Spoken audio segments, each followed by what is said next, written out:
Hey and welcome to Free Games Rated. My name is Kroberto and today I am going to introduce to you Dungeon Defenders 2. This is a third-person tower defense game made by KrobertoAD games, who are known for Dungeon Defender games and also many DLCs for them, honestly. At the time of recording this, on Metacritic, according to user reviews, this game is rated a 6.0, and on Steam it has an mostly positive all-time rating of 77%, while the recent ratings are mixed at 56%. My buddy Dave gave his rating, which was this. I would rate it a 6 out of 10.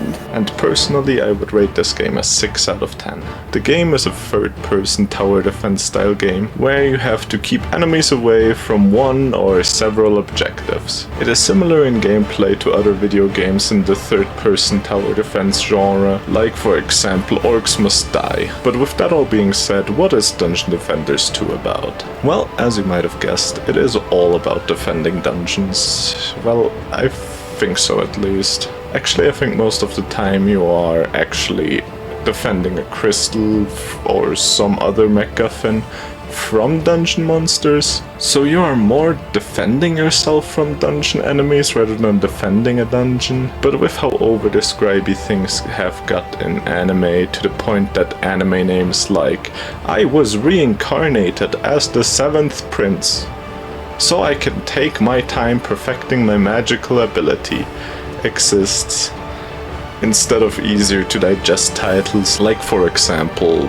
Re-7th Magical Prince or something like that, which would have at least not been an entire sentence. But anyways, I've gotten off track here. Where were we again? Alright, Dungeon Defenders 2 is a simple game in its premise. You start up a map, you get all your friends in a map, or don't, depending on what you want to do, and then you just place barricades, cannons, and anything else you may need wherever you need them, and as soon as you're happy with those, you can just start the wave and shoot or slice all the enemies so your turrets aren't taken care of. Of course, there are different towers and characters, and you can play 4 different characters at once, and you have a max build limit you can reach quite easily, but this is the basics you would need to know so you can start playing the game. And the game's tutorial does a great job in explaining all those functions, but honestly, all this stuff doesn't matter currently. You're here to get yourself an opinion of a video game. I cannot guarantee you that you will 100% agree with my opinion, but I can at least tell you about my opinion on this game. In short, my opinion on this game is that it is a tiring and grindy game where you can get the most joy out of placing things optimally, but slowly and strategically placing defense towers doesn't sound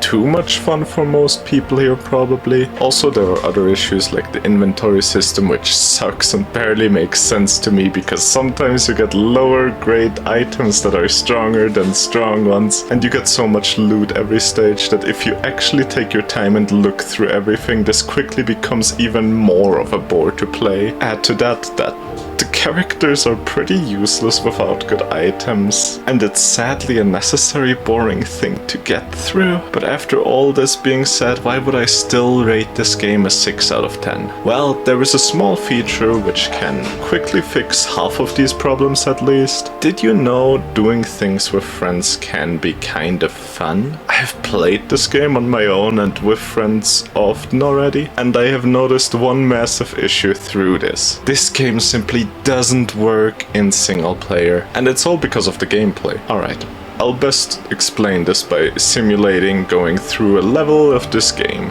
First off, of course, you start up a map and then wait for people to join. Of course, we're going to skip the joining step, so we're already on the building step. So now you have to go around, look at the map, and look at what enemies come from what area. Either do the math on how much money you can spend on each path, or just try to manage without calculating it. Think about where to set up defenses for each attack lane, think about how combined lane areas might change your strategies, look at points of interest to defend so no extra lanes open up. Now finally set down your defenses, and you should sure hope to God you didn't miss some flying enemies or anything like that, because else you will have a problem, especially since there is a maximum building placement limit. Does this sound somewhat annoying to you? Well, same for me. It sucks. It takes so long to build up, especially if there's like 10 or something lanes.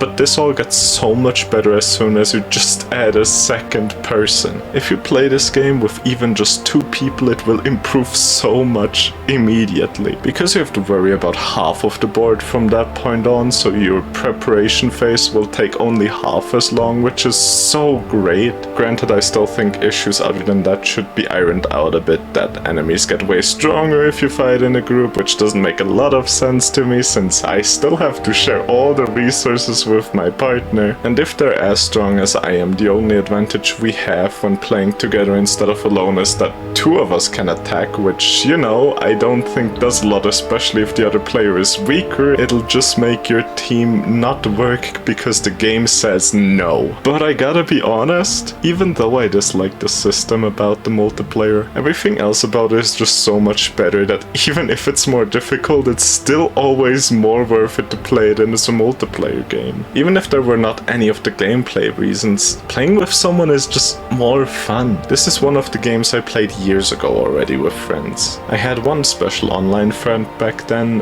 when I played this game. I'll call them Pluto. They were a great person. I remember how fun it was to play games with them way back then.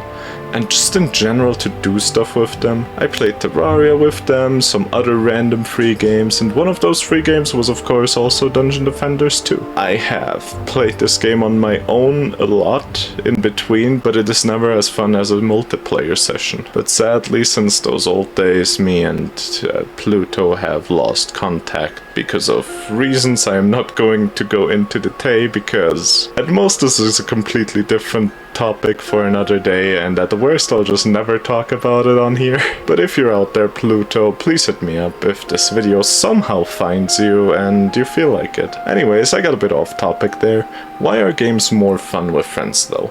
That is something I've been thinking about since I started writing the script, honestly. I've been thinking about it and I just can't think about a definitive solution for this question though. Is it just being able to talk with someone? I mean, shit talking with the besties is definitely one of the joys of playing games with someone, but it's not like the big thing, I'd say. I've played games with people before where they didn't want to talk for various reasons, but it was still more fun to play those games with them than it was to play them on my own. So it's not just a simple act of talking, I think. So I've come to thinking, is it maybe just a companionship thing? Like, is it literally just having someone there with you? Maybe? But how could you ever figure that out for sure? Like, I played multiplayer games where we both got stuck in our separate rooms and could only talk, so theoretically we were at least in this game physically apart, but we were still having lots of fun together. Or there are games where when you go too far away from each other you just can't hear each other anymore. But in those games you still know the other person is there, and you could know that depending on the game various things could be happening on their end right now, and it is still more exciting than the same game but single player. Like, me and my buddy Pluto played Terraria together and I could just keep going and searching for different ores for hours and hours while playing with them in the same world but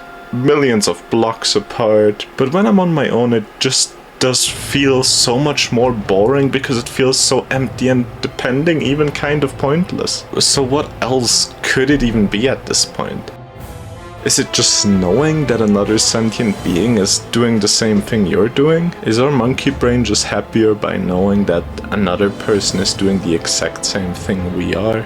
Is that making it more fun? Or is there something deeper? I mean, heck, if we go that far on the looseness of what makes multiplayer games more enjoyable, can it be that it is just anything that thinks is also with us? Like, if that's actually what's going on, then could a single player game with an AI second player be an incredible co-op game for our brains? Is this all so confusing? I have thought about this for so long and it's just confusing me even more the longer I think about it. What does make multiplayer games? Because no matter what I come up with, I either have a counterexample for it, or I am just unhappy on some of the implications it could have on us as humans. And maybe all of the things I came up with are all correct, and this is a combination, but maybe they are all wrong and it's something even deeper, more humane that I can't even really grasp in words. But I just wonder, what is it? Well, but with that all being said, I can pretty much just finish this entire ramble to tell you that Dungeon Defenders 2 is a game that I want to rate at about a 2 out of 10. It is a pain to play, it is a pain to progress in the game. The inventory system is terrible and it just feels like they were going for something specific with it and it either didn't work or just doesn't work for me. But if I add the multiplayer into this equation, I would rate it a 6 out of 10, just because it enhances the game so much. I only recommend you play this game with friends, though what you do is your own decision at this point. If you have any free games you want me to take a look at, please write them in the comments, and if you have any opinions on this game yourself, please also put them there. But with that all being said, I hope you had a fun time hearing me ramble on. I hope you enjoy this game if you play it, or I hope you enjoyed this game if you played it, or if you end up playing it, and I hope you have a nice day. Bye bye!